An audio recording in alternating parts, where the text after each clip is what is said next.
Over 26,000 ASHA workers in Kerala have been protesting for more than 140 days.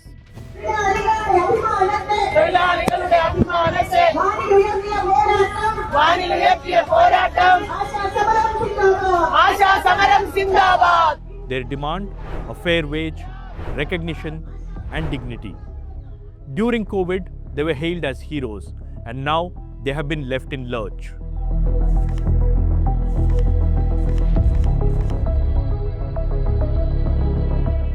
In this week's In Public Interest, we take a look at the unprecedented protest by ASHA workers across the country who are considered as foot soldiers of India's health system.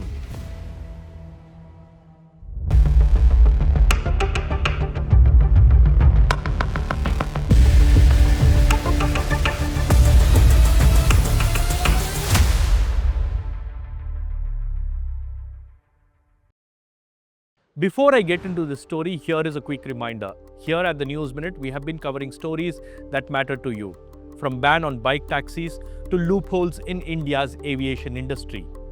This show is dedicated just for that, to bring you voices from the ground, because it's truly in your interest. If you want a particular issue to be discussed or a story to be covered from your city or from your state, do write to us.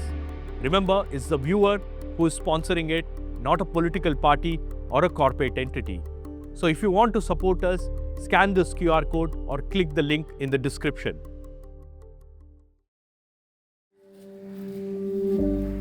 Anita Kumari walks nearly 2 kilometers from her home to the 17th ward of Kadinamkulam Panchayat in Thiruvananthapuram district of Kerala to do home visits every week. There she checks in over 800 families. People like Jacinta and Robert wait for her, not just for the medicine, but to talk, to be heard.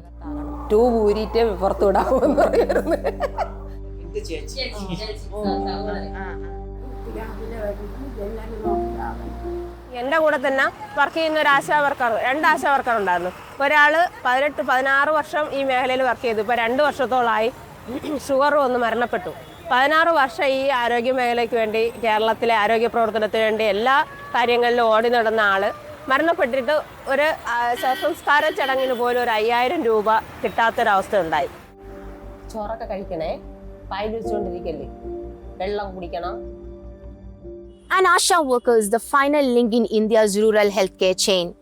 Started in 2005 as a rural healthcare initiative, the services of ASHA workers were extended to urban areas too in 2013. They are the most inevitable and the most invisible part of the chain. Protests are on in Kerala. It happened in many other states too. Then why has the union government and many state governments not yet listened to their demands? When we ask ourselves why the government is not paying heed to these women who are on the streets for months, who are battling rains and heat, and still why the government is not recognizing them, I think again my answer will go back to they being women from certain caste background. If they were male doctors protesting, within next day the government would have listened to them.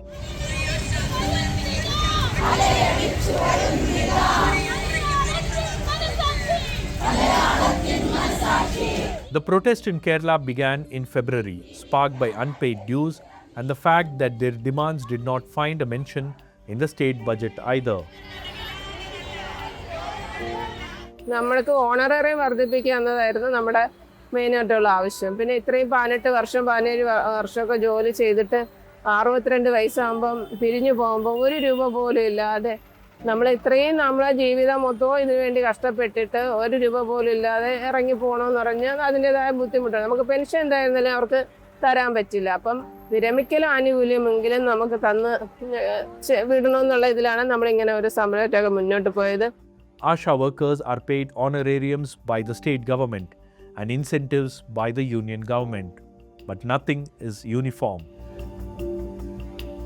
For example, Kerala pays honorarium of rupees 7,000 per month only if they fulfill certain conditions. And the workers in Kerala get rupees 3,000 as incentive. Both the state and the union government contribute to this. States like Andhra Pradesh and Sikkim offer one of the highest honorariums for ASHA workers at rupees 10,000 per month.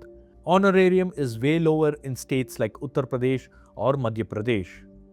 UP pays rupees 1,500 as honorarium. Madhya Pradesh pays rupees 4,000. Bihar pays no honorarium.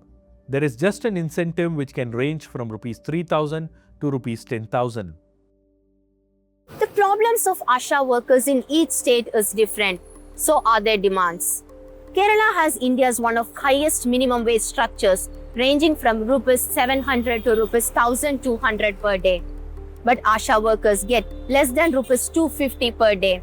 They are demanding rupees 21,000 per month at par with state's minimum wage. ASHA workers across India have protested, from Karnataka to Maharashtra, Delhi to Vijayawada. In 2019, they even marched to the parliament, but it has resulted in a blame game faster than ever. നമ്മുടെ ഈ സംസ്ഥാന സർക്കാർ പറയുന്നത് നമുക്ക് honorarium കേന്ദ്ര government നിർദ്ദേശപ്രകാരം മാത്രമേ കൂട്ടാൻ കഴിയുള്ളൂ. പക്ഷെ അത് തികച്ചും തെറ്റാണ്. കാരണം സംസ്ഥാന ഗവൺമെന്റാണ് പല ഘട്ടങ്ങളായിട്ട് നമുക്ക് 7,000 കൂട്ടിത്തന്നത്. അപ്പോൾ പിന്നെ നമുക്ക് സംസ്ഥാന ഗവൺമെന്റിന് കൂട്ടാൻ പറ്റില്ല എന്ന് പറയാൻ പറ്റില്ല. After 2019, many things have changed. I think their protests have also become more visible. The state is realizing that you cannot function if they are not being served properly. But at the same time, the Indian state in general is still very hesitant to recognize them as ASHA workers, because if you see 2005 NRHM document, National Rural Health Mission document, they are activists. So the full form of ASHA worker is Accredited Social Health Activists. And it throws them into the limbo space where they are not even recognized by the healthcare system, neither by the community. The problem ASHA workers are facing is also rooted in federal politics. Many state governments say that this program is under the National Health Mission and the union government should contribute more. Kerala, for example, says that increasing the honorarium for 26,000 ASHA workers is not feasible, while Sikkim, which has only 700 odd ASHA workers, can do it. In many states, the protest has of course become political, with the opposition parties questioning their governments. കേരളത്തിലെ സ്ത്രീകളുടെ ശക്തി എന്താണ് എന്ന് പൊതുസമൂഹത്തെ, പുരുഷ മേധാവിത്വമുള്ള ഒരു സമൂഹത്തെ കൃത്യമായി ബോധ്യപ്പെടുത്തി അടയാളപ്പെടുത്തി എന്നുള്ളതാണ് ഈ സമരത്തിന്റെ ഏറ്റവും വലിയ പ്രത്യേകത എന്ന് ഞാൻ കരുതുന്നു. This has irked the ruling LDF government. Why should you go by the claims of these politically motivated people? You have documents with you, no? I had quoted a reply given in Rajya Sabha recently in February, I think, which says that Sikkim is giving only rupees 6,000 as an honorarium. Pondicherry is much less than that, I think. Kerala is giving the highest honorarium in the country. Nobody has any dispute over that. Why the central government, BJP-led government, is not accepting these scheme workers, these ASHA workers as health workers? That is the question. It cannot be solved by one state.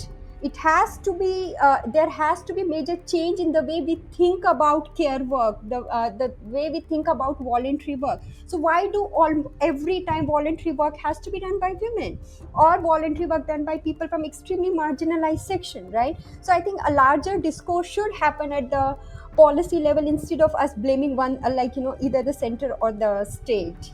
The union government prescribes rupees 20,358 per month as minimum wage for unskilled industrial and agricultural workers. The harsh reality is that ASHA workers have been paid much less than that.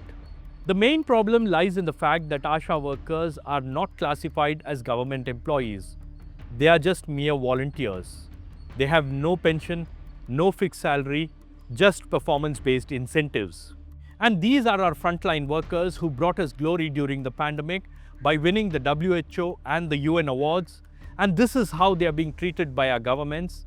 Then as a country, we must fight to get them better compensated.